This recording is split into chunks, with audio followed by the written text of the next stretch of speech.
Okay, fourth time is a charm, Rifters. Exactly.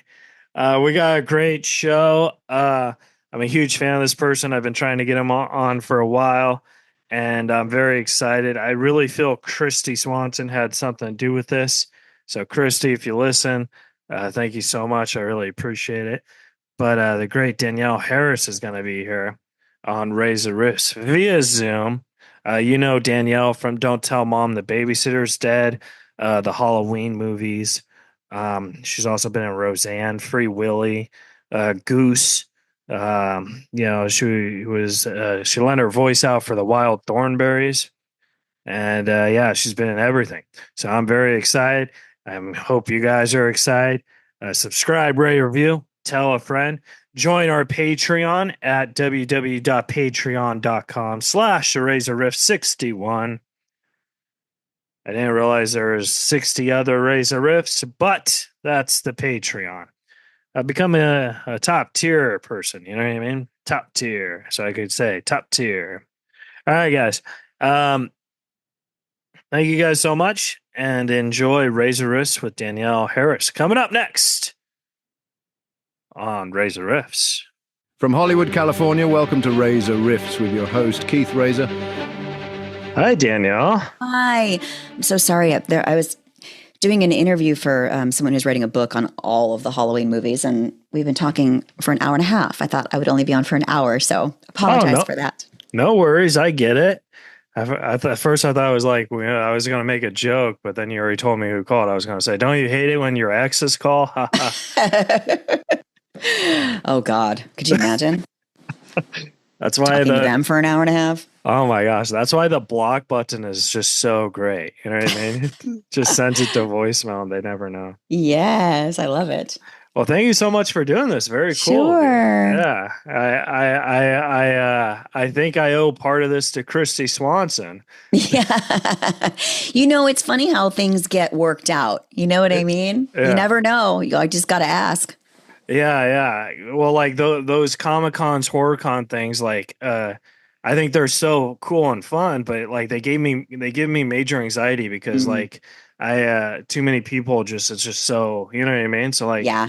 So like I come off as weird or whatever there. I'm just like, No, look around. Trust me. Everyone's a little bit in that space in their head, so it's not like I would have even noticed. Oh yeah. But no, because your table was right from Christy, and Christy's my friend, I was like, oh my God, that's Danielle Harris. I had like such a big crush on her growing up. And she's like, well, you should go talk to her. I was like, well, I've tried to get her, but they never respond and it'd just be weird. She's like, just go talk to her. I was like, I think she's married, stuff like that. So like I'm making excuses because I'm so shy. And she's like, come, I will take you. Yeah. It's my wing woman, I guess. But, I love it. Hey, listen, it's a good wing woman to have. Yeah.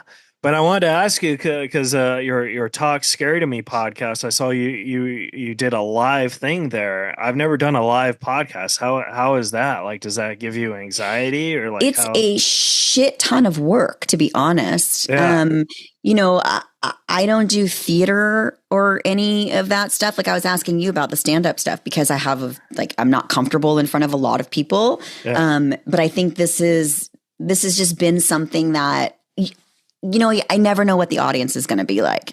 Right. We just did the one there where Dee Wallace was on our live, and I love Dee Wallace. And it was very different than some of the other lives that we've done. Like hers was very, it was intimate, and there was only like 20 something people, and it was really spiritual, and she was getting like messages from the other side for people in the audience, and just there was stuff that was really intense. So it was a very different experience than, say, like another live we had was our very first live we did was in Houston, and Felissa Rose was our guest, and she was talking about like vaginal dilation and losing her virginity and orgasms and like all kinds of stuff that was like, whoa, so different than this. But that's, as having a podcast, like you just never know what it's going to be for us, which is a little bit scary. And we don't have a producer. We do it ourselves. So we don't really do much homework. We just invite people that we have a personal relationship with. So we talk about things that are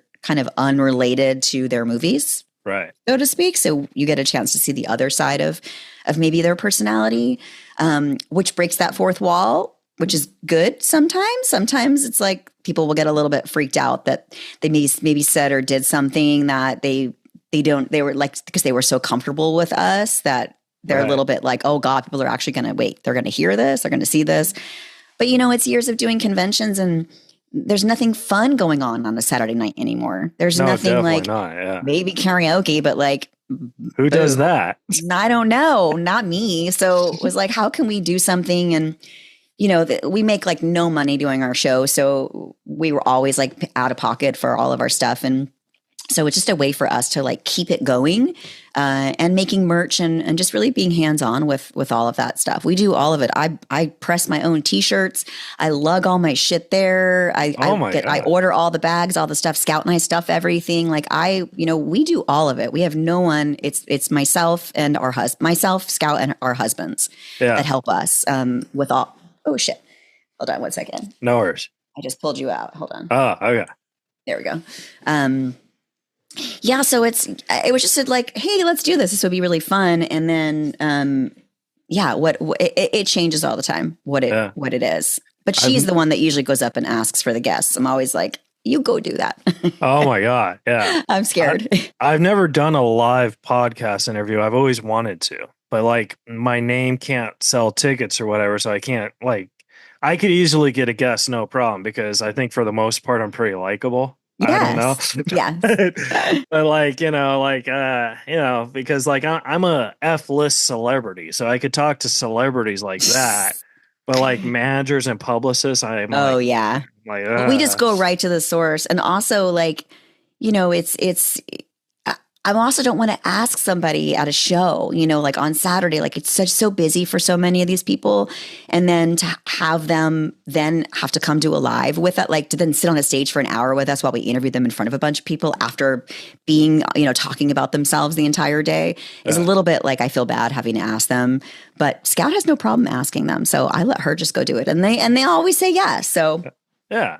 I mean, yeah, exactly. I mean, who would say no, especially if you're there? You know what I mean? I don't know. I know. Maybe that's what it is. Yeah. They're in front of you. They're like, shit, we have to. She knows I'm not working right now, or busy. Well, next year when you come to Ontario, I'll have Christy Swanson do your thing. Yes, I would love that. I'll say, Christy, we got to do Danielle a solid, and she doesn't want to ask you, so I have to ask you. Absolutely. Love it. Case closed. We got this. We got it. Let's do it. I love that. Oh, definitely. But no, I like, so like this interview, like, cause I try really hard to not ask the same questions, because, I get it. But so if I hit the same question, hit the pass button. I totally get it. I respect it. Because, it's okay. No, but because then it comes repetitive where it's like, you know what I mean? So it's like, right. Yeah. But this first question I wanted to ask you, because you've done the Halloween films, but each one there's a different Mike Myers. So I wanted to know like who is your favorite Mike Myers to work with, or that's like picking my favorite child. Oh my God. It depends on the day. I do have one, but it just depends on the day. Yeah. They alternate, depending on if they're behaving or not. I was probably the closest with Don Shanks, who was from 5. I just had so many scenes. I had so much with him in that, the Jamie and the Michael character they went through a lot in that movie. I love George Wilbur, who was the one in 4. He is, very like kind of shy, really nice, very, jovial. So very different. And then Tyler Mane, I'm, great friends with Tyler now as an adult. And he's the biggest, baddest, but I know all of them. I know Nick Castle and I know James Jude Courtney. Like I know all of these guys. So even the ones you weren't in, Yeah. Even the ones I wasn't in. Yeah. I mean, cause we, the conventions and the Halloween franchise were all like a big family. So I know all of those guys. Yeah. Because like I know when you were in the younger Halloweens, you were younger. Like, did that confuse you? Why they had a different Michael Myers? And I don't think I thought about it. I mean, I didn't really maybe understand, being so young that was something, because Halloween 4 was my first movie, so I didn't really expect maybe for people to come back as themselves the next year. Right. I just knew that that George wore like hockey pads under his mechanic's uniform, and Don didn't have to because he was a bigger dude. So Oh, I nice. thought maybe in my mind then like, oh, that's why, because they needed like, and then I thought, oh, because he had long hair and he has to take the mask off, and Michael wouldn't have cut his hair. Like those are things I was thinking of at 11. Right. It definitely wasn't like, oh, they're replacing him with somebody else, you know? Yeah. See, because like, I don't mean to brag, but I'm a failed actor, so I've gone on all these auditions and Oh, stuff where yeah. like I'm very bad at auditioning, but I always find like, because like I'm fascinated with the writing on scripts and stuff. So I always like, I just find the mess ups on that, and I kind of just draw on that where like I don't get it. And maybe that's why Right. I'm a stand up. I don't know. But I like, don't know, maybe. so I wanted to ask you, like, when you film the movies, did you like collect the scripts, and like, because you were so young, like, how did you get a feel for reading scripts? Because they're totally different. Yeah. I think then I just was I looked at Halloween 5 and I was happy that I was mute, that I Yeah. didn't have a lot of lines to remember. I was excited that I got to learn sign language, and everyone's like, "Oh, that must have been so hard. You had to act without saying anything and just using your face." And I was thinking, well, it was easy because I didn't have to remember anything. I could Yeah. just be scared, and it was pretty easy to be scared at that age. So, or pretend to be scared, I should say. So yeah, I didn't. I didn't really have much of like character development quite yet in my Right. repertoire, I would say. But yeah, it's the interesting characters, that's for sure. Oh yeah. I've only done one movie, and it was really, really bad. Like, not to brag, but I remember like I kept the script saying, "Hey, I got a movie," right? So I was wondering, Right. did you keep all Yeah. your scripts? Well, I'm writing a book right now, and I've been having to go through all of my memorabilia that I've had in storage, and I didn't really know what I had, and I have 4 bins of stuff, and there's a lot of stuff, and I could not believe the amount of stuff that I have from the Halloween movies. I mean, Polaroids from set, Oh my my God. share backs. I just have so much random stuff. Original magazine, clippings from the 80s and whatever else there may be. But I can't find my script. Oh So my gosh. I don't know what I did with I remember it being in like a certain kind of folded thing that I could hold. But I do have now, at least the last maybe like 20 years, I always keep my script, and I always keep one article of clothing that I wore as the character that's the most like specific. Like maybe it's what I died in, or my like the hero wardrobe, or if there's like I found some neck pieces the other day, some like throat slits. I don't even know what they're from, but they were like latex neck slits in my bag covered in blood. I'm like, I don't know what movies this is. But I actually, before I had talked to the interview, before I talked to the guy that I was talking to before you, I was on Amazon ordering fire and waterproof storage cases so I can actually put all of this stuff properly away so I can save it. So I'm gonna archive it, and I'm archiving it based on movie and year. And Oh, it's that's all going to awesome. just kind of go, and because now it's just like Ziploc bags of like, here's the script, here's some sides, here's some stuff from the set, and here's a bloody T-shirt that I wore in the movie, and Yeah. it's kind of put away. So I'm setting all of this stuff. It's really crazy to look through it too. Some cool stuff. That's awesome. I want to look at your bin of the Last Boy Scout, because Yes. that was a Shane Black film. Yeah. So I don't have the script again. One of those that I should have kept because I know the original was crazy. Maybe I'll find it. But I do have my crew jackets. Back then they made these awesome varsity crew jackets this one was like green. It's like green felt, and it says the Last Boy Scout over here, and it's got like beige leather sleeves. It says the Last Boy Scout on the back. And then Damon Wayans, for my wrap present, made me a jacket. It's a black leather varsity jacket, and it says "Homie, don't play that." From his Homie, the character in Living Color, and on the back it's him as Homie the clown, and then it says "Homie Cheese Whiz Kid." Yeah. So I have that. in a bin that's all dirty and from my garage, like sitting in there. So I have all kinds of stuff like that I think is really cool. So like a lot of people know you from like the horror films, but you're also like pretty funny. You've done a lot of funny stuff. Like you were in Roseanne, Boy Meets World, and I correct me if I'm wrong, but I love In Living Color, and I could have sworn you did an episode. I was, yep.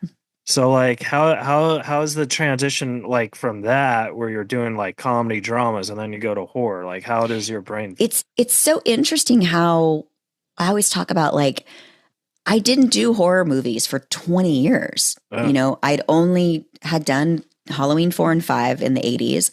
And then I didn't do any. I did one horror movie called Urban Legend that was in between Halloween 5 and Rob Zombie's Halloween in 2007. Yeah. I did all kinds of other things, but nobody knew me from those. Like everybody originated like from the Halloween movies. Yeah. So then I stayed forever. It's like, oh, the girl from Halloween, the girl from Halloween. You're the girl from Halloween that happened to do The Last Boy Scout and happened to do Daylight and happened to do Free Willy and happened, like all these other things. But I'll always be the girl from Halloween that just did these other movies. Yeah. So going back into the horror community was like, I didn't realize that fandemonium, that love was still as strong, if not stronger, than it was when I was a kid. Well, so now I happily live there. Yeah, it does. It's crazy. Look, I mean, these, look at how many conventions there are, right? Like there used to be like maybe 2 4 or 3, to 6, like, and that was a lot. And those were all Fangoria. It wasn't like they didn't have all these other shows, and now they're like every weekend. It's crazy. No, definitely, because I'm a huge Saw fan, and I watched them right when they came out, and like nobody liked them but me. Right? Oh, they were great. And now it was funny, everyone loves them. I was in the car with Scout and Shawnee Smith the other day. We were in what was the name of that show? Boston, Massachusetts. And Scout, God love her, didn't know who Shawnee was. So she's talking to her. And I'm like, oh, fuck. It's fucking Shawnee Smith. Shawnee Smith. And then we get in the car and I was just kind of quiet and Scout's just chatty. And then, we go inside and she's like, who is that in the car with us? It's like, what do you mean? Who was that? She's like, who's the girl, the girl we were talking to? It was like, Shawnee Smith? She's like, yeah, what is she from? From fucking Saw? She's like, oh, I'm like she is Saw. She is Saw. Yeah, and I showed her Amanda, like the front of the cover. And she's like, oh shit. She's like, well, good. She's like, hey, it's I'm glad I don't know anybody, because that's maybe why she so easily goes up to people, because she doesn't know who anybody is. I'm like, oh my God, that's Shawnee Smith. Oh my God, I can't go up to her and ask her to be on our show. She's going to say no. Scout doesn't fucking care. She just does it because she doesn't know anybody. So it's kind of cute. Well, so here's the thing that I've learned about the word no, and maybe this is kind of creepy for me to say, but like I feel no means not right now, because I feel you could always change no into a yes. Yeah, sure. So, I mean, I get a lot of no's on this, but I always like, You never know. Yeah, but I wanted to say Free Willy is one of those movies that really means a lot to me in my heart. Like that was my movie when I was a kid. Yeah. Did you know that the director of Free Willy 2, Dwight Little, was the director of Halloween 4? Whoa. And he met Jason James Richter, who's the lead in Free Willy's. Dwight met his mom on set of Free Willy 2, and they got married. Oh my God. And I did a movie 2 years ago for Dwight, my first movie with him since we did Marked for Death back in 1990. And it's called Natty Knox. And Jason James Richter produced it. And his mom produced it, Sandy, and Dwight directed it and wrote it. And so it was like full circle. We all got to work together again. Strange, right? God. That's awesome, though. So the director of Halloween 4 is married to the lead actor of Free Willy's mom. Yeah. So the thing that I liked about Free Willy is because the guy who wrote it, his name was Keith Walker. Uh-huh. And Walker's actually my biological last name. So I always thought, I wrote Free Willy. You made a lot of money writing Free Willy, that's for sure. I know, yeah. It did very well. Yeah. But so I think the thing that really impressed you about me is that I knew what Goose was. Yes. Yeah, I was Goose was very great. surprised. I mean, Yeah. is that because you like comedies and you knew it from the comedians that were in it, or how did you know about Yeah, it? Robert Klein, Joan Yeah, Rivers, and yeah, I'm friends with Jennifer Tilly. yeah. And yeah, I loved Goose. It was Like, great. I mean, yeah, it was an underrated little gem of a movie. That's for sure. yeah, and like you got to play the younger Jennifer Tilly. So like Yeah. to me, that movie was like awesome because both my dream girls are in it, Oh, and they you both know, she played came to Goose. my house and like before I did the movie and I didn't even realize how cool that was that like Jennifer Tilly came to my house. Yeah. And she's just so cool. She's just so Oh, cool. I wish I would have done like a little more character study of like of her, you know, her mannerisms and her. I was just too young. I was 18, so it was like I just don't think that I took the time that I would have taken now to like really mimic her. And I shot everything first, and then she worked. I worked the first 2 weeks. She worked the second 2 weeks or so. So I would have liked to have had maybe her work first, so then I could kind of create my character around who she was creating because she's yeah. so quirky and specific, you know. But I thought the movie was great. Joan Rivers is like, and Robert Kleiner's the best. Oh my God, yeah. Robert Klein's one of my favorite stand-ups, and Yeah, Joan Rivers for the a female best. stand-up was Yeah, the best one. Yeah. yeah, I remember when she died, like that really hit hard me because like I yeah, always thought she was the funniest one. You know what I yeah. mean? I was Yeah, like, she whoa. didn't give a shit. I listen to her on Howard Stern all the time. She was always a guest on Howard, and oh my Yeah. God, she's just amazing. Have you ever done Howard Stern? That is my dream. I have two dreams. Howard is one of them, and I want to be on Watch What Happens Live. I want to be on Andy Cohen's Bravo. I Oh, want to do nice. something on, I love cheesy, bad reality shows, and I'm a huge Housewives fan. So I would love to do Watch What Happens Live with Andy Cohen. And Well, Howard is like, I talked to some of the guys over there because they're Halloween fans too. You know, Richard Christie is a huge Halloween fan. So I follow them on Instagram, and JD Harmeyer is also a buddy of mine, and he'll message sometimes about like goofy stuff. And, you know, it's pretty cool. I listen to Howard all the time.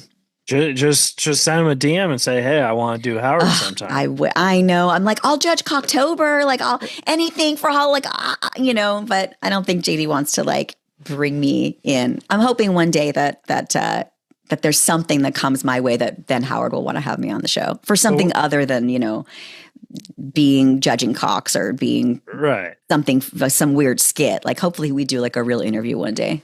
No, yeah, but that's what I'm saying. You should ask because the worst they could say is no, Is and that no, just true. means not right now. Yeah. Okay. Right. I'm going to take your advice. Yeah. I mean, you gotta just go Just for go it. for it. Yeah. Just be like, yeah. But no, I think I have connections to that I could also help you with that. Please. I would love it. Again, that's like dream that I would die. I would literally like, oh my God, I would die. Okay. Well, I mean, I don't want you to die. I but won't know. I know. You know, I'll I mean, try. listen, there's nobody better. There's nobody better than Howard.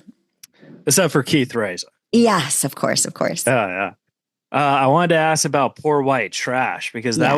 that was a movie that like dark comedy is really like, you know, they made like 2 or 3 years dark comedy is really like the thing. Mhm. And I thought that was so great because I love dark comedy. So I want to know what was when you read that script were you like, this is what my jam? So fun. Yeah. I mean, I had the most fun doing that movie. We filmed that in Benton, Illinois, like teeny tiny town.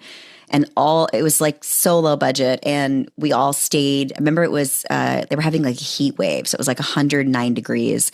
And we were just dying. They would have like buckets of, what's that? Sea breeze. You know what that is? Sea breeze. It's like it was like an antiseptic, like a face cleaner antiseptic kind of thing that then you would like, they would put like towelettes in and you'd like wrap them around your neck because people were just like dropping like flies from heat exhaustion. So we all stayed at the Days Inn, this like gross hotel, and partied for like a month. There was like a bar downstairs, and we all just hung out at we went like I have so many pictures from that set. We went to Graceland together, and we went like swimming in the lake, and we'd fill up what are they called? Water guns with like alcohol, and I mean, Oh my God, aqua gun fighting. Yes, Holy we Lord. did. We lit off fireworks our last night there. We lit off fireworks out in the cornfield, and somebody called the cops, and we were like running through the fields, like trying not to get arrested by the cops. We just had a blast. We just all really had a good time with one another. So We had a great time. It was super fun. Yeah. I mean, that movie. And I still talk to the girl that played the other, what the hell was my name in that? Oh man, Susie. So I was one Susan, there was the other Susie. So the girl that played the other Susie's still a really good girlfriend of mine. And I talk to Jason London still. And so, yeah, it's crazy. We all stayed friends. But yeah, like it was that one, Poor White Trash, and then there was one called Very Bad Things. I thought that those were the funniest dark comedies I've ever seen. Very Bad Things was really good. Oh my God, that's one of my guilty pleasures. Yeah, but like I'm too scared to admit that. No, it's good. It's a good movie though. No, but it's you know, I don't like to support movies where bad people are in it. You know what I mean? And there's a couple bad people in it. Yeah. But Daniel Stern's the best. Yeah, so good. So good. Yeah. So, and then you did Father of the Pride, which I wanted to ask you about that because that show had like such a big budget and it only had 1 year. Yeah. I was wondering like what happened with that because I remember, John. I'll tell you exactly what happened. So we started working on it about 1.5 years before it came out.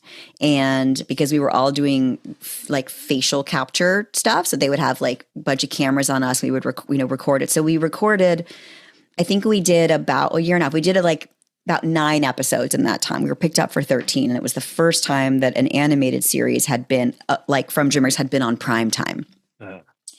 And we had Eddie Murphy as Donkey on there. We had Danny DeVito. We had so many huge names. And about a week or so before our premiere, in real life, Roy got mauled by the lion.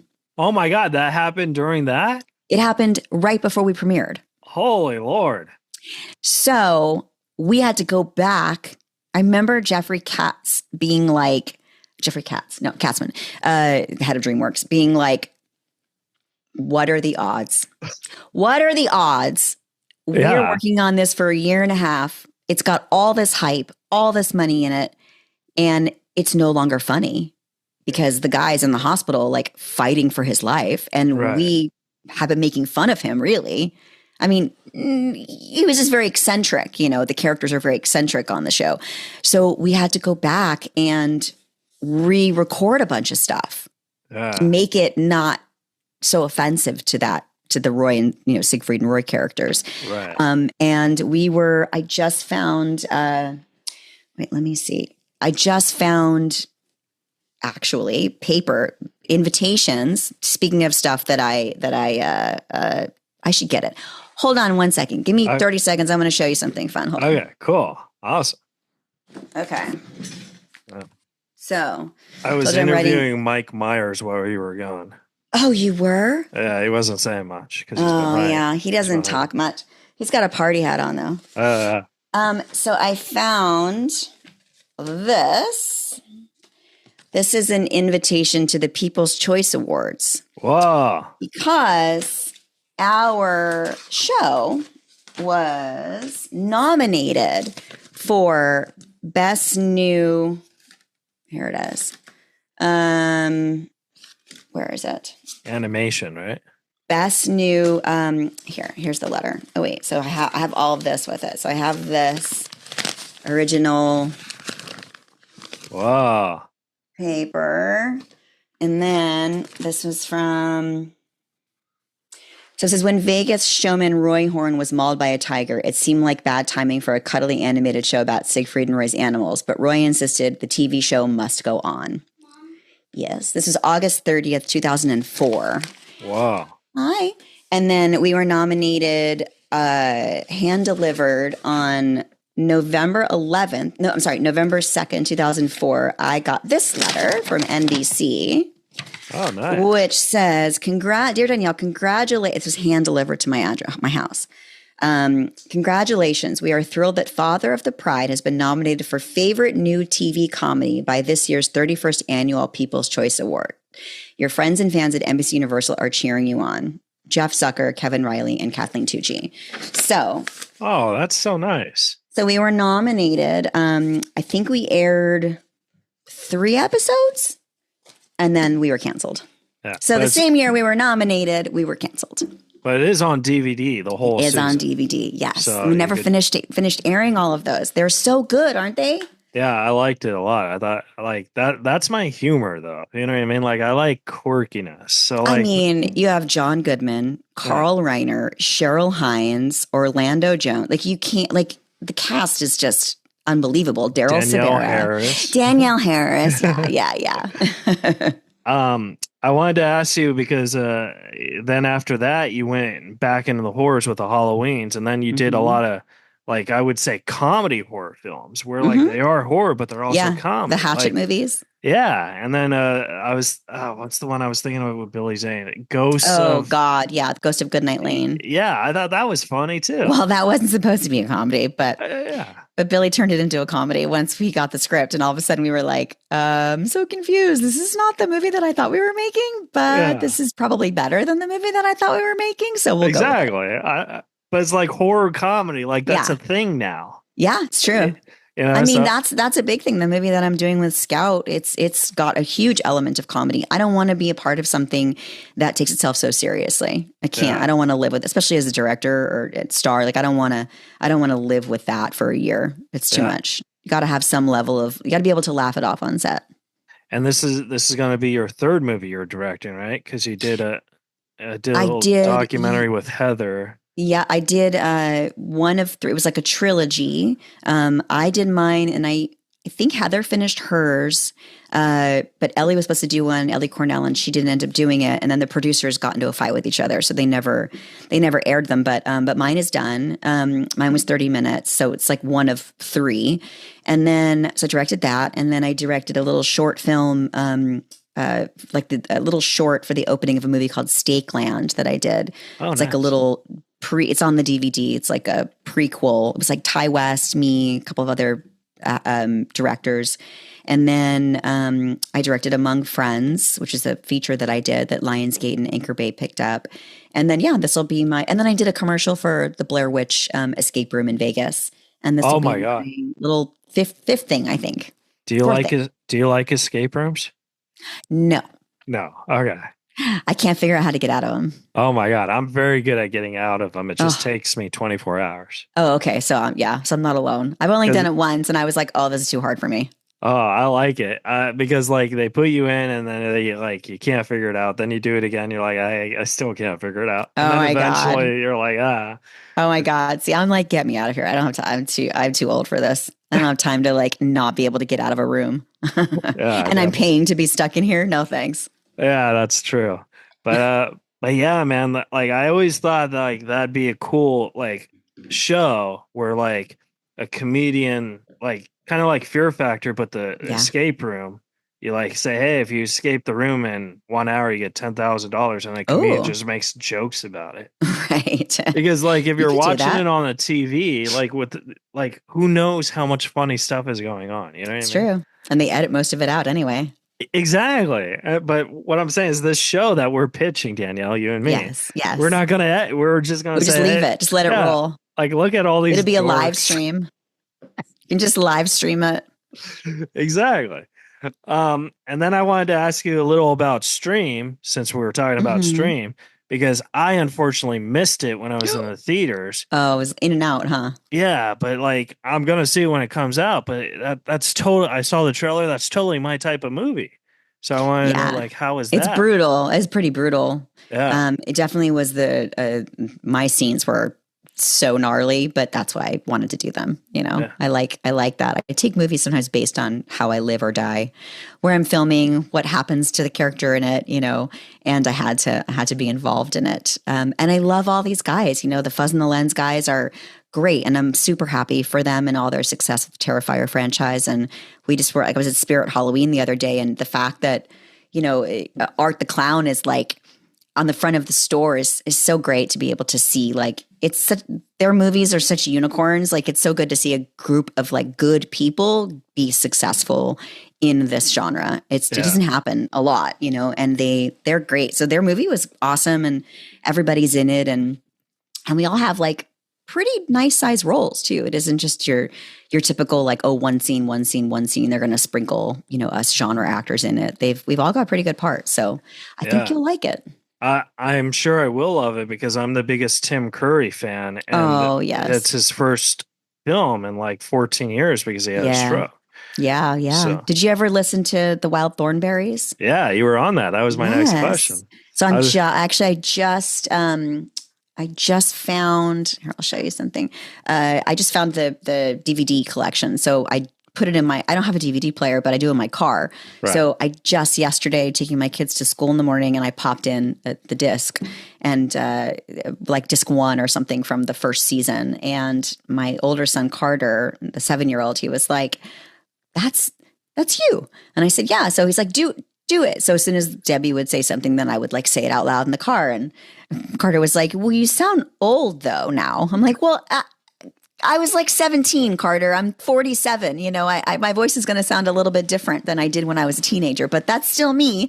And, Yeah. you know, but so it was kind of cool. And then when the episode was over and it showed my name, my son was so excited. He's like, it says Danielle Harris is Debbie. I was like, yeah, I told you. Like, yeah, that's me. That's awesome. So it was kind of cool to like I'm hoping that I'll get to sit down with him and like watch. I'd like to watch the whole 6 or 7 seasons with my kids. They can't really watch a lot of my other movies. So this is a good news they got to wait till they're 18 or whatever, right? Yeah. I even try to get them to watch Free Willy. They're not interested. So I'm like, whatever. Yeah. Free Willy's very special. You got to be into whales and Michael Yeah, Madsen. true. Yeah, true. But yeah, I hate asking questions like, what's it like working with somebody? Because I think it's so hack. But what's it like working with Tim Curry? You know, I think I only did like maybe 3 episodes with Tim in the room. Yeah. We all recorded separately. Oh my God. None of us ever worked together. We all recorded our own things separately because it would take like an hour because when we're all in the room, it's like a whole process because we all have to get notes and, you know, so when it's just one character at a time, we can just jam through it. But I did do film festivals with him. So I've spent time with him in Fort Myers and, you know, having drinks and out. And he's just lovely, lovely, lovely. Everything that you would hope and expect and dream of, he is. Yeah, so, that's great. Yeah, he's awesome. He was like one of my comedy inspirations because he did this movie called Clue. Yeah, sure. And then, which is the funniest movie of all time. Yeah. And then Home Alone 2, which. Yeah. Oh, geez. Yeah, whatever. But he was the best in that one. Yeah, yeah. So, like, I think his dry sense of wit is very, because he's also like British or something. Yeah. So, like, he has British. That type of humor. Mm-hmm. So I like that. Yeah. Well, Danielle, I want to respect your time, but can I ask you 2 quick questions? Yeah, of course.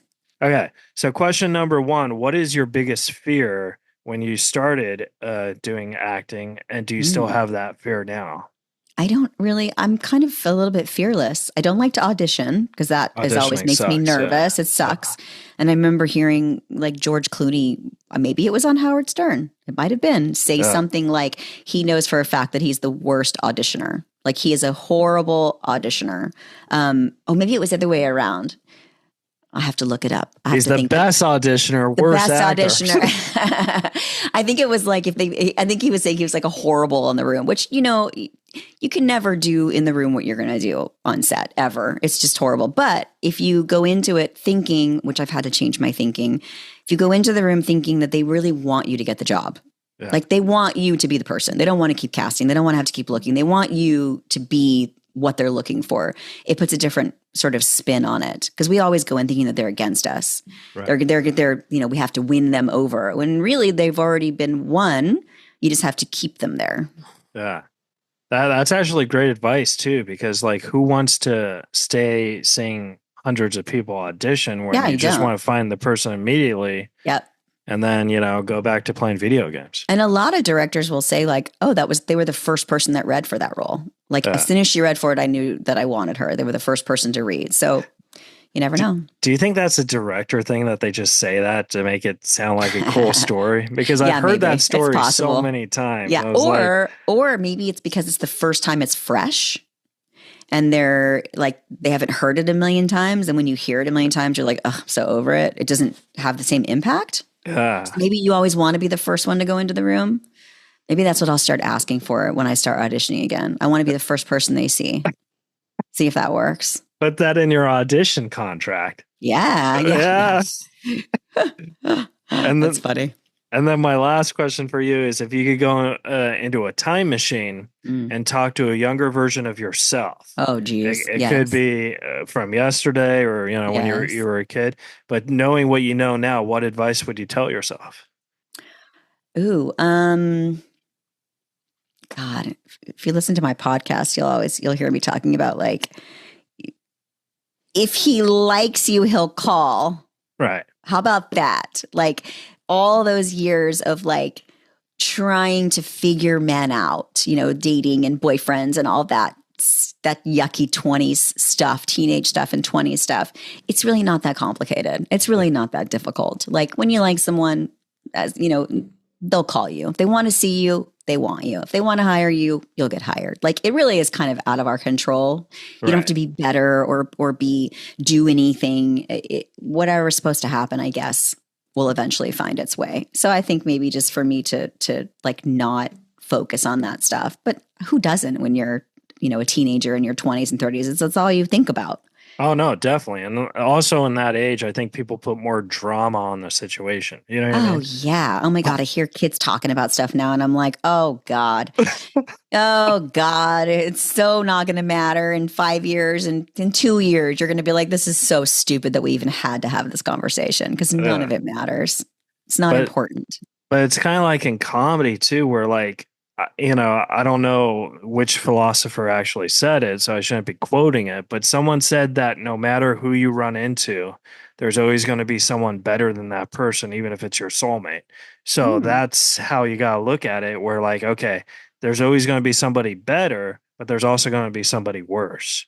So you got to find that if you're okay with how it is, then you're happy. You know and I think I read something recently that said like, you have to open yourself up to learn. Like someone has something to teach you. You know things that I don't know. I know things that you don't know. So I'm open to being taught what you have to teach me.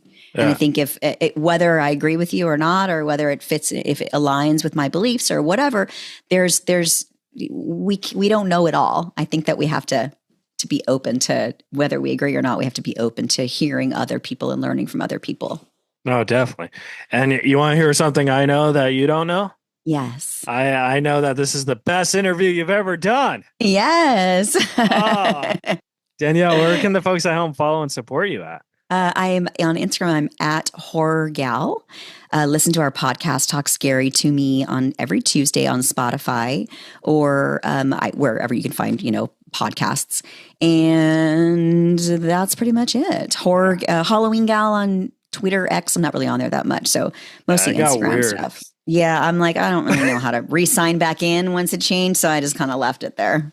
You ever like when you go on your computer and you like save your passwords and then like you forget your passwords and it doesn't then I'm just over whatever site I'm trying to go on to. Yeah. I'm like, I'm done. I can't do it anymore. It's so ridiculous. And then you have to change it to go back in and then you forget what you changed it to. And then you change it again. You run out of ones you're going to remember. Yeah. You're like, I'm never going to remember this. Then I always wonder, like, how when you push one that they suggest, like choose strong password and you click it, then you're never going to be able to use that unless you're on your computer. And it's always random. It's like, it's not even a word. It's like 9914. Yeah. So you're like, how am I going to, I'm never going to be able to get back in if I choose this.